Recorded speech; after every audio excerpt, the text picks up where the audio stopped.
환경운동을 하는 교회입니다. 어떻게 하면 실천할 수 있을까? 오늘 환경주의를 맞이해서 여러분에게 세 가지 간단하게 실습을 보이도록 하겠습니다. 첫 번째, 유용미생물 배양하기. 두 번째, 가정에서 유용미생물 활용하기. 세 번째, 텃밭이나 우리 화초를 키울 때 유용미생물을 어떻게 활용할 것인가에 대해서 여러분에게 제가 간단한 실습을 해 보이도록 하겠습니다.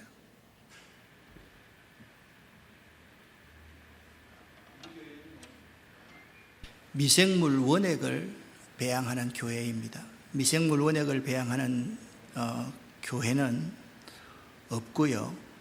연구소들에서 이 미생물 원액을 만들 수 있습니다. 개인이 미생물 원액을 배양하는 교회는 우리 교회 전규택 목사밖에 없습니다. 이것은요, EM 원액이라고 하지만 미생물 원액입니다. 이 속에는 미생물 종균이 80여 종이 휴먼 상태로 있는 것입니다. 이 미생물 종균에 배지, 먹이를 넣어주면 이 미생물들이 활성화가 되면서 정식이 됩니다. 그것을 미생물 배양액, EM 배양액이라고 그렇게 말을 합니다. 그러니까 이 종균에다가 뭘 넣어준다고요? 먹이를 넣어주는데 그 먹이 가운데 가장 좋은 먹이가 뭐냐 하면 우리가 집에서 쌀을 씻고 남은 쌀뜨물입니다. 이 쌀뜨물은요, 안에 영양분이 매우 많이 들어 있습니다. 그래서 옛날부터 우리 조상들은 이 쌀뜨물을 많이 사용했어. 국을 끓일 때도 쌀뜨물을 사용했고 찌개를 끓일 때도 사용했고요. 텃밭에서 또 뿌리기도 하고 또한 피부를 위해서 세안에 사용하기도 했습니다.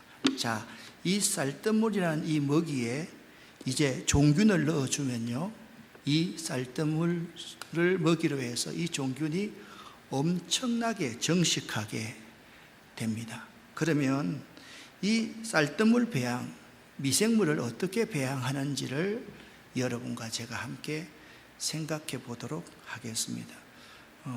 여기서 한 가지 여러분에게 더 팁을 드리면 이 쌀뜨물에다가 있잖아요, 좋은 화학 비료들, 유기농 화학 비료들만 종균과 함께 조금 넣어서 흔들어서 여러분이 키우는 화초에 희석시켜서 배양해주면 화초가 매우 잘 자란다라는 것입니다.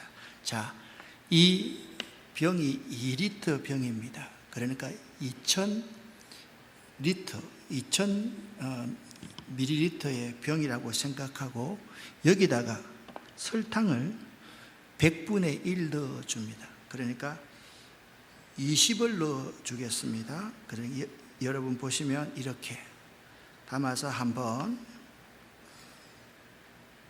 두 번 이렇게 넣어줍니다. 설탕뿐만 아니라 천일염을요, 한 티스푼, 이 천일염에 있는 미네랄은요, 미생물이 아주 정식하는 데 좋아하고요.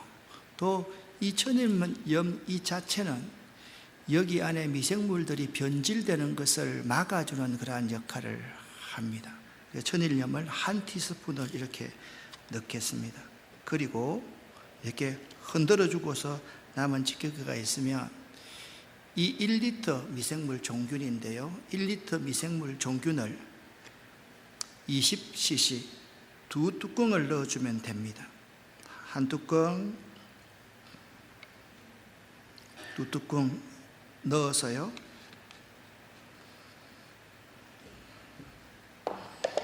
뚜껑을 닫고 흔들어서 여름 같으면 사흘 내지 나흘 있으면 완전히 배양이 됩니다. 그리고 겨울에는 상온에 일주일 정도 따스한 곳에 두시면 완전히 배양이 됩니다. 그런데 이 쌀뜨물이라는 것이 매우 많은 영양분을 포함하고 있습니다. 쌀뜨물을 여러분 그냥 버리면요, 이 쌀뜨물은 오염원이 됩니다. 그런데 이 쌀뜨물을 이렇게 배양을 해서 사용하면 이 쌀뜨물은 정화원이 되는 것입니다. 미생물은요, 참 묘한 놈들입니다. 좋은 미생물이 5%가 있고 안 좋은 미생물이 5%가 있으면 이 중간에 있는 미생물은 전부 다 중간자적인 성격을 가지고 있습니다. 무슨 말씀인가 하면 쌀뜨물을 그냥 버리면요, 이 쌀뜨물에 있는 영양분을 하수구 같은 데 있는 나쁜 미생들이 먹고 정식을 합니다. 그러면 중간자적인 성격에 있는 이 미생물들이 모두 나쁜 미생물화 되어 버립니다. 그런데 이 미생물을 배양해서 좋은 미생물로 사용하면 중간자적인 성격에 있는 미생물들이 좋은 미생물로 바뀌게 됩니다. 그래서 여러분들이 그냥 쌀뜨물을 버리면요, 우리나라 사람들이 1년 버리는 쌀뜨물을 정화시키려고 하면 팔당댐에 담수되어 있는 물 3배 내지 4배가 들어갑니다. 그 정도로 쌀뜨물을 그냥 버리는 것은 오염원이 되는 것입니다. 이제부터 여러분들은 오염원을 버리는 사람이 아니라 정화원을 만들어서 우를 정화시킬 수 있는 환경운동가로서의 삶을 살 수 있습니다. 자, 이렇게 여름에 사흘 내지 나흘에 배양된 것은요, 가정에서 사용하려고 하면 어렵지 않게 사용될 수가 있습니다.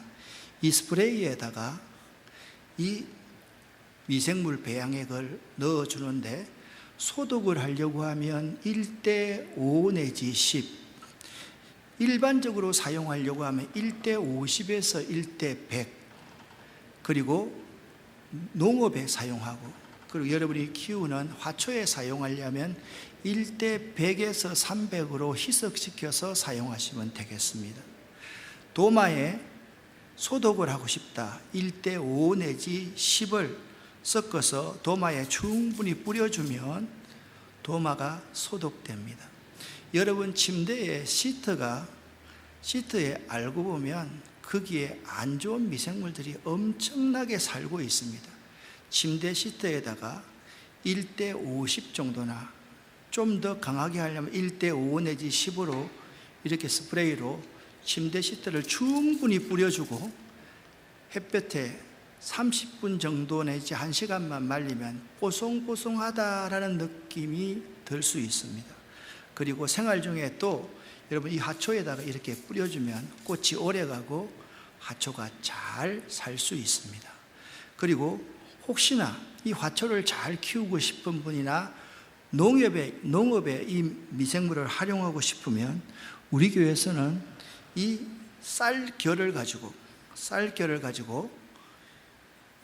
쌀겨 가루를 미생물로 만듭니다. 이것을 사람들은 보카시라고 말을 하는데 저는 보카시라는 말을 사용하지 않고 가루 미생물이라고 그렇게 말을 합니다. 오늘은 가루 미생물에서 말씀하려고 하는 것이 아니라 이것은 여러모로 쓰이는 방법은 제가 범대를 가르쳐 드리겠습니다. 여러분, 농사를 짓기를 원하시는 분들은요, 큰 나무 아래 산에 가면요, 자연을 해치지 않는 한 내에서 여기 나뭇잎이 이만큼 쌓여져 있는 곳을, 그늘에 있는 부분을 살 나뭇잎을 거두면 밑에 보면 하얀 곰팡이가 핀 흙이 있을 겁니다. 그 흙을요, 조그마한 이만한 봉지 하나만 가져오면, 자, 이것이 부엽토라고 생각을 한번 해봅시다. 이 부엽토에 미생물이 많겠습니까? 아니면 제가 배양한 EM 원액의 종균이 더 많겠습니까? 여기는 80여 가지의 종균만 있다고 한다면 여기에는 종균 자체만 수백억의 종균이 여기에 있습니다. 그렇게 부엽토를 가지고 오셔서요, 남성들의 양말이나 여성들의 스타킹 같은데 이 부엽토를 넣고, 그리고 따뜻한 물에다가 이렇게 조물락조물락 해주면 물이 나오지 않습니까? 그 물 속에 엄청난 미생물 종균이 있다라는 사실입니다. 그 미생물 종균을 큰 통에 넣고요, 똑같은 방법입니다. 거기다가 설탕을 넣든지, 또 설탕을 넣고 나서 더 잘하고 싶으면 감자를 삶아서 감자를 또 스타킹 같은 데 넣어서 조물락조물락 해주면 감자에 물 같은 거를 넣어주면요, 정말 농사하기 좋은 미생물을 배양해서 사용할 수 있습니다. 이것을 1대 100 내지 1대 300 정도로 물을 희석시켜서 사용하면 여러분의 텃밭 농사나 화초를 키우는데 매우 유익한 그러한 미생물 활용법이 될 수가 있습니다. 다른 모든 궁금한 점은 여러분들이 또 질문을 해서 터득해 가시면 참 좋겠습니다. 이상입니다.